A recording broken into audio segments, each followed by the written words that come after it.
Hello everyone, आज date है 22 जुलाई 2021 और द हिंदू न्यूज एनालिसिस में आपका स्वागत है। इस वीडियो में हम द हिंदू की इंपोर्टेंट न्यूज़ को एग्जाम के पॉइंट ऑफ व्यू से डिस्कस करेंगे। इस न्यूज़पेपर के पीडीएफ का लिंक नीचे डिस्क्रिप्शन में दिया हुआ है या फिर आप direct Telegram channel volcano IAS academy को सर्च करके वहाँ से भी पीडीएफ को डाउनलोड कर सकते हो। फर्स्ट न्यूज, आज हम कावेरी रिवर के बारे में डिस्कस करने वाले हैं। सबसे पहले कावेरी रिवर के ओरिजिन के बारे में बात कर लेते हैं। हम मैप में देखिए, वेस्टर्न घाट में, यहाँ पर वेस्टर्न घाट में जो ब्रह्मगिरी हिल्स है वहाँ से कावेरी रिवर का ओरिजिन होता है। उसके बाद में कावेरी रिवर कर्नाटका स्टेट से बहती हुई तमिलनाडु में आकर के बे ऑफ बंगाल में अपने वाटर को गिराती है। जो कावेरी रिवर है कर्नाटका और तमिलनाडु से बहती है, लेकिन अपना जो रिवर बेसिन है वो 3 स्टेट और 1 यूटी में बनाती है। 3 स्टेट में शामिल है कर्नाटका, केरला, तमिलनाडु और 1 यूटी शामिल है जिसका नाम है पुदुचेरी। ये 4 में मिलकर के अपना रिवर बेसिन बनाती है। अगर हम बात करें किसी भी जो रिवर जब बहती है उस रिवर की लेफ्ट बैंक ट्रिब्यूटरीज और राइट बैंक ट्रिब्यूटरीज को लेकर के काफ़ी क्वेश्चंस आते हैं। तो मान लो जो रिवर है वो इस तरीके से फ्लो हो रही है, तो आपको अपने आप को यहाँ मानना है, यहाँ खड़े होकर आपको मानना है कि आपका जो लेफ्ट होगा वो रिवर का लेफ्ट होगा और आपका जो राइट होगा वो रिवर का राइट होगा। सेम इसी तरीके से मान लो कोई रिवर इस तरीके से बह रही है तो आपका जो लेफ्ट होगा वो रिवर का लेफ्ट होगा और आपका जो राइट होगा वो रिवर का राइट होगा। मतलब इस तरीके से लेफ्ट और राइट बैंक ट्रिब्यूटरीज को आपको याद करना है कि किस तरीके से कौन सी रिवर की लेफ्ट बैंक ट्रिब्यूटरीज है और कौन सी राइट बैंक ट्रिब्यूटरीज है। यहाँ पर आप मेजर जो प्लेसेज हैं जो कावेरी रिवर के ऊपर सिचुएटेड हैं उनके नाम भी आपको ध्यान होने चाहिए, क्योंकि प्रीलिम्स में अब मैप बेस्ड जो क्वेश्चंस आते हैं ना उनका लेवल बदल चुका है।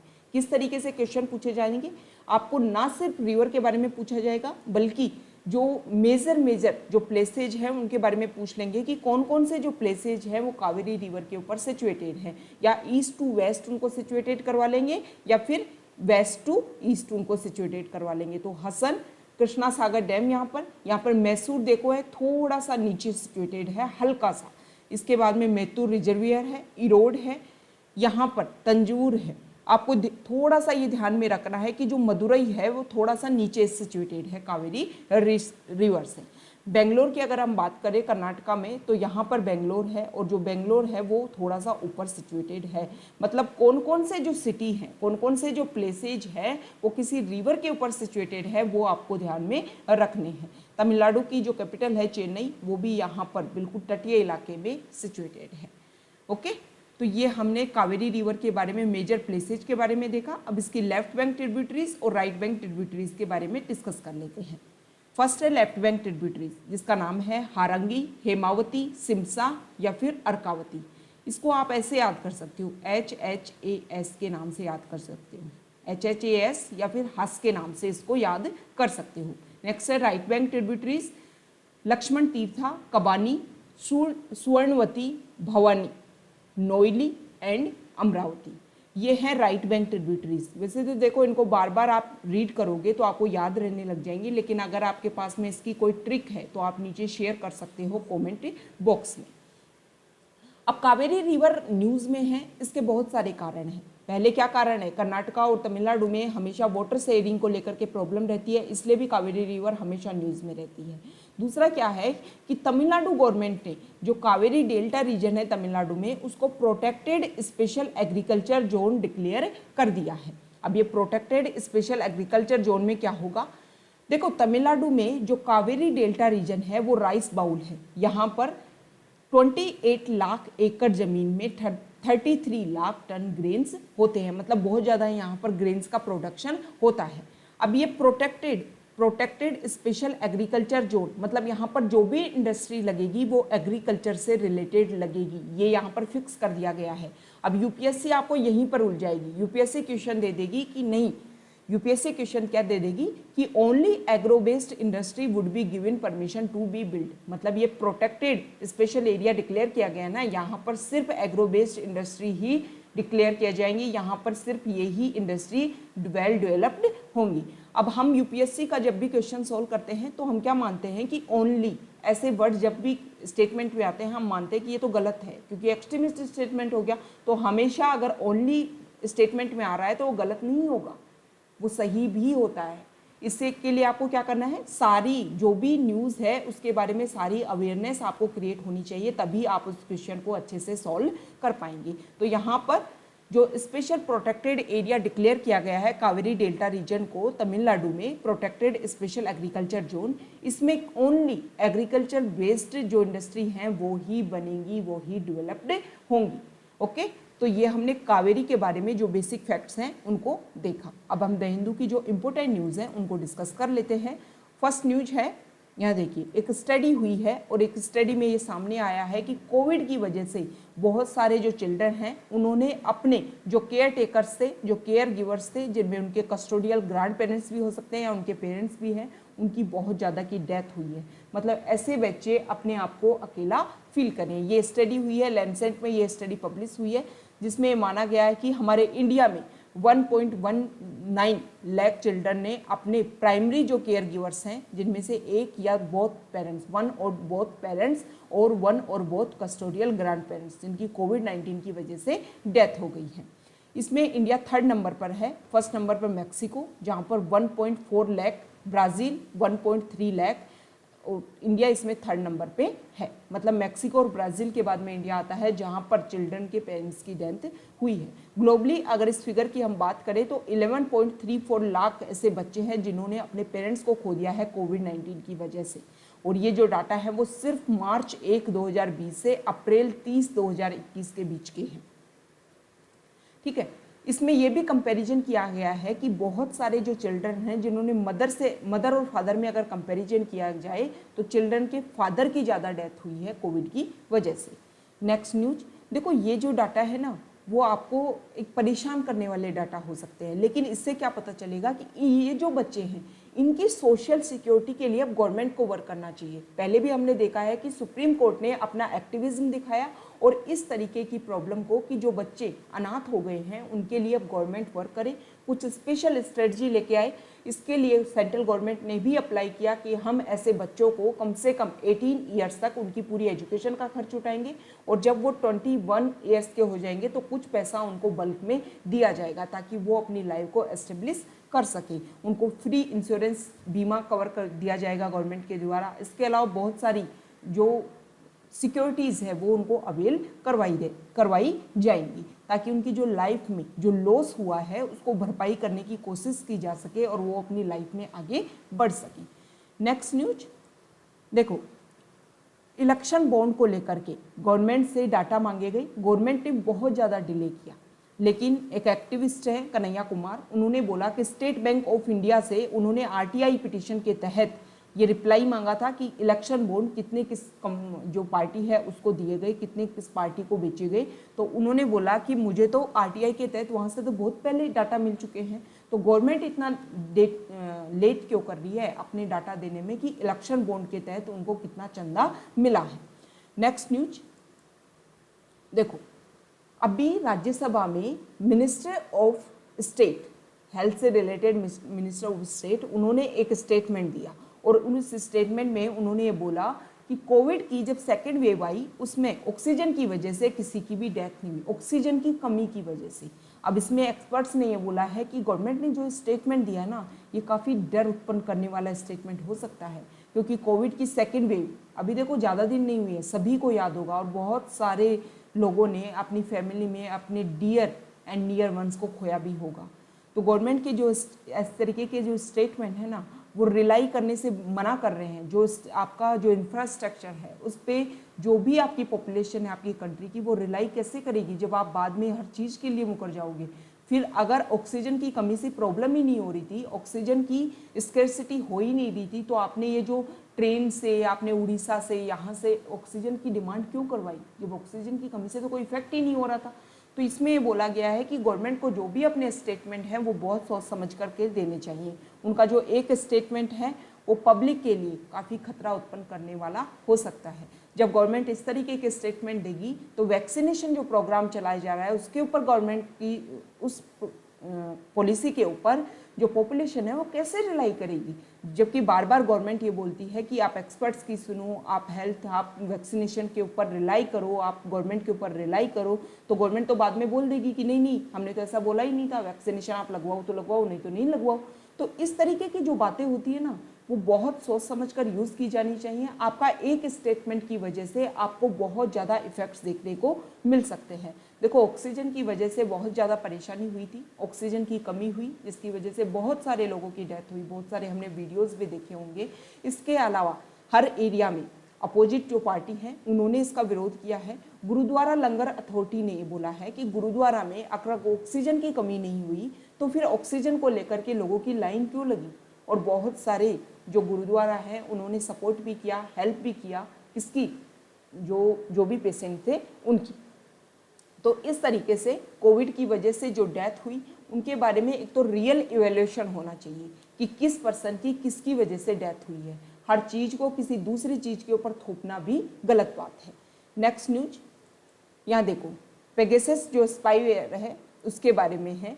पेगासस के बारे में ये बोला जा रहा है कि पेगासस की जो लिस्ट में है उसमें ना सिर्फ इंडियंस बल्कि पूरे वर्ल्ड में जो मेजर पर्सन्स हैं उन सब के कॉल रिकॉर्ड्स को सील किया गया है। उन सब के कॉल रिकॉर्ड्स, उनकी जो पर्सनल एक्टिविटी है उसके बारे में जानकारी हासिल की गई है। इसमें बोला गया है कि बहुत सारी गवर्नमेंट पूरे वर्ल्ड में उनके फ़ोन नंबर्स को टैप करने की कोशिश की गई है, जिसमें 7 फॉर्मर पीएम हैं। इसके अलावा जो लीक डाटाबेस हैं उसमें सामने आए हैं बहुत सारे प्रेसिडेंट हैं जिनमें उनकी जो भी पर्सनल इंफॉर्मेशन है, जो भी उनकी अथॉरिटीज़ के बारे में जो भी उनकी सोच है, उन सबको लीक करवाने की कोशिश की गई, मैनिपुलेट करने की कोशिश की गई। देखो, 1972 के तहत में इसी तरीके का एक इंसिडेंट हुआ था यूएस में भी जो वहाँ के प्रेसिडेंट थे वो दोबारा से इलेक्शन जीतने के लिए इसी तरीके से उन्होंने लीक करवाई थी पर्सनल इन्फॉर्मेशन को। जो भी पार्टी से रिलेटेड जो भी मैनिपुलेट करने की पॉपुलेशन की बात, सेम इसी तरीके का इंसिडेंट हुआ था। तो ये जो टेलीफोनिक कन्वर्सेशन को, जो भी उनकी पर्सनल इन्फॉर्मेशन को लीक करने की कोशिश की जा रही है, छीनने की कोशिश की जा रही है, बहुत ज़्यादा गलत है। हमारे इंडिया में तो केएस पुट्टास्वामी जो केस है उसमें ये बोला गया कि जो राइट टू प्राइवेसी है वो एक फंडामेंटल राइट है और सिर्फ आप कुछ पॉइंट्स के आधार पर ही प्राइवेसी में एंटर कर सकते हो। स्पेशली आप या तो रूल ऑफ लॉ के तहत आप प्राइवेसी में एंटर कर सकते हो, या फिर हमारे कंट्री की जो कंट्री की सिक्योरिटी की बात आए, कंट्री के इंटरेस्ट की बात आए, तब आप जा करके आप किसी की प्राइवेसी को हनन कर सकते हो। नेक्स्ट न्यूज, अब देखो, इसी को लेकर के सुप्रीम कोर्ट को बोला है ममता बनर्जी ने कि आप सुओ मोटो आधार पर इस प्रॉब्लम को सोल्व करने की कोशिश कीजिए, क्योंकि इस तरीके से जुडिशरी ही एकमात्र ऐसा रास्ता बचा है जो डेमोक्रेसी को सेव कर सकता है। जो सेपरेशन ऑफ पावर्स है उसमें जो पेगासस लिस्ट इंडिया में आई है उसमें तो एक जुडिशरी जो सिटिंग जज है उसके ऊपर भी लगा है कि उनकी भी पर्सनल इंफॉर्मेशन को लीक करने की कोशिश की गई है। तो देखो, इस तरीके से अगर वर्क होगा तो जुडिशरी जो एक इंडिपेंडेंट जुडिशरी है इंडिया में, अगर उसको भी अपने अंडर कंट्रोल करने की कोशिश की जाएगी गवर्नमेंट के द्वारा तो अच्छे से वर्क कभी नहीं हो पाएगा। तो एक इंडिपेंडेंट जुडिशरी कमेटी होनी चाहिए जो इस प्रॉब्लम के बारे में अच्छे से सॉल्व कर पाए। नेक्स्ट न्यूज, यहाँ देखो, अरुणाचल प्रदेश ने अभी एक नोटिफिकेशन जारी किया था और उसमें ये बोला था कि कोई भी अगर अरुणाचल प्रदेश में एंट्री करता है तो उसको क्या करना होगा, फुल्ली वैक्सीनेटेड वो पर्सन होना चाहिए। तो उसी को लेकर के एक PIL पिटीशन डायल की जाती है, पब्लिक इंटरेस्ट लिटिगेशन पिटीशन। उसी को लेकर के जो गुवाहाटी हाई कोर्ट है वो उसकी सुनवाई कर रहे थे। गुवाहाटी हाई कोर्ट का जो ईटानगर बेंच है उसने इसकी सुनवाई की और उसने ये बोला कि देखो, आप ऐसा नहीं कर सकते कि परमानेंटली इस नोटिफिकेशन को इम्प्लीमेंट कर सकते हो। पहली तो ये बात कि जिन्होंने वैक्सीनेशन लगवा रखी है, ऐसा नहीं है जिन्होंने वैक्सीनेशन को लगवा रखा है उनमें कोविड के जो ट्रेसेज हैं वो पाए ही नहीं जा रहे हैं, दोबारा से वो कोविड पॉजिटिव हो ही नहीं रहे हैं। अब जो कोविड पॉजिटिव हो रहे हैं तो क्या वो कोविड कोई ट्रेसेस को नहीं फैलाएंगे? तो ऐसा तो कोई प्रूफ नहीं है, कोई एविडेंस नहीं है कि जिन्होंने वैक्सीनेशन लगवा ली वो कोविड की वजह से बच गए हैं, उनको कोविड नहीं होगा। तो इसी को लेकर के ये पिटीशन डाली गई है कि ये जो लगाने की जो रेस्ट्रिक्शन लगाने की तैयारी की जा रही है उसको रोक लगाया जाए जुडिशरी के तहत। नेक्स्ट न्यूज, यहाँ देखो, कल ईद थी और हमारे BSF और पाकिस्तान रेंजर्स जो हमारी बॉर्डर को सेफ करते हैं उन्होंने आपस में स्वीट्स को एक्सचेंज किया। तो इस तरीके के जो इंसिडेंट होते हैं ना वो एक तरीके से जो हमारी बॉर्डर ब्रदरहुड है उसको ग्रो करते हैं। और जब बॉर्डर ब्रदरहुड ग्रो होगी तो दोनों कंट्री के जो रिलेशन है वो काफ़ी अच्छे होंगे।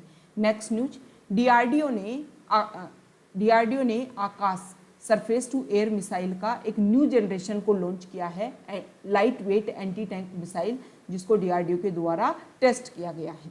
ठीक है। नेक्स्ट न्यूज, इंडिया ने ड्रग से लड़ने के लिए अपने आप को, ड्रग का जो एक बहुत बड़ी परेशानी उभरने वाली है, इससे अपने आप को लड़ने के लिए 26 bilateral pacts, 15 memoranda of understanding मतलब MOU and 2 agreements on security cooperation with different countries for combating illicit trafficking of narcotic, drug and psychotropic substances besides chemical precursors according to a Ministry of Home Affairs reply in the Lok Sabha. Lok Sabha में question पूछा गया था, उसका answer दिया है ministry of home affairs ने कि आप ड्रग्स की जो परेशानी है उससे लड़ने के लिए आप क्या कर रहे हो। इसके अलावा जो नार्कोटिक्स कंट्रोल ब्यूरो है वो बहुत सारी इंटरनेशनल ऑर्गेनाइजेशन से कोऑर्डिनेटेड है। जो भी इंफॉर्मेशन होती है, जो भी इंटेलिजेंस से रिलेटेड इंफॉर्मेशन आती है, उसको आपस में शेयर करते हैं ताकि जो ड्रग ट्रैफिकिंग है, ट्रांसनेशनल ड्रग ट्रैफिकिंग, उससे कॉम्बैट कर सके। ओके। नेक्स्ट न्यूज, यहाँ देखिए, एक सेकेंड, फॉरेन पेज से न्यूज है। देखो फॉरेन पेज में अगर आप न्यूज़ देखोगे तो रशिया जो है, म्यांमार हमारा जो नेबर कंट्री है, उसमें आप देखोगे कि 1 फरवरी से वहाँ पर मिलिट्री का शासन चलता आ रहा है। डेमोक्रेसी को ओवररूल करके मिलिट्री ने सारी पावर अपने हाथ में ले ली, क्योंकि मिलिट्री को लगा कि अगर यहाँ पर डेमोक्रेसी, कंप्लीटली डेमोक्रेसी आती है तो मिलिट्री के हाथ में तो कुछ पावर ही नहीं रह पाएगी।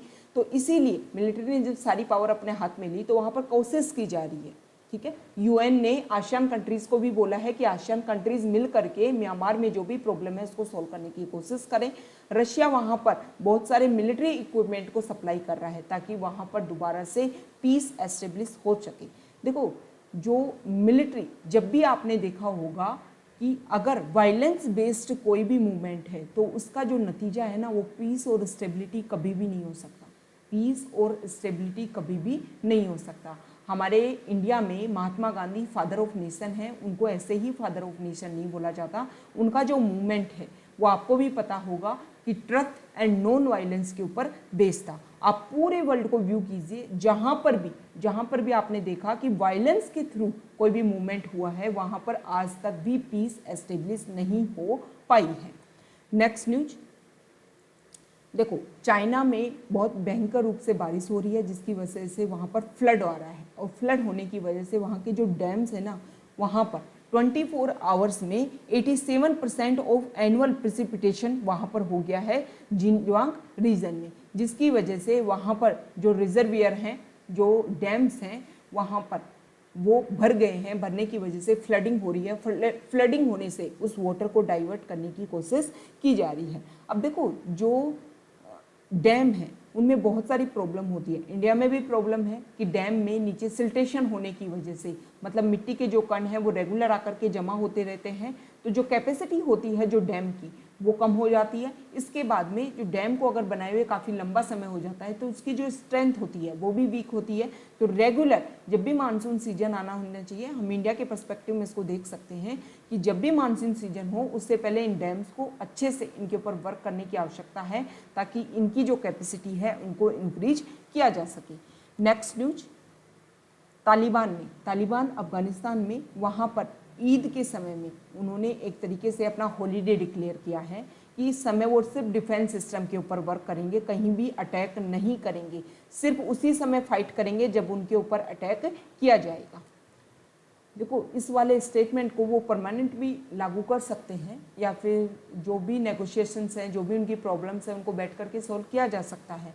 तो अफगानिस्तान को लेकर के पूरे वर्ल्ड में जो एक तरीके की फियर वाला भाव जो उत्पन्न हो रहा है वो कम हो, वहाँ के लोग भी जो हैं उनके भी जो राइट्स हैं वो सेव हो सकें, वो भी अपनी ड्यूटीज़ को कंप्लीट करें, अपने राइट्स को अवेल करें और एक अच्छा जो उनकी लाइफ है उसको निभा पाएँ। नेक्स्ट न्यूज, यहाँ पर क्लाइमेट चेंज को लेकर के है। यूएस और चाइना के बारे में बोला गया है कि दोनों ने कंप्लीटली, दोनों कंट्री जो हैं अगर वो मिल करके क्लाइमेट चेंज के ऊपर वर्क नहीं करेंगे तो जो भी हमने पेरिस क्लाइमेट एग्रीमेंट के तहत जो भी टारगेट फिक्स किए थे उनको हम अच्छे से अचीव नहीं कर पाएंगे, हमें और ज़्यादा टाइम लगेगा उन सबको अचीव करने में।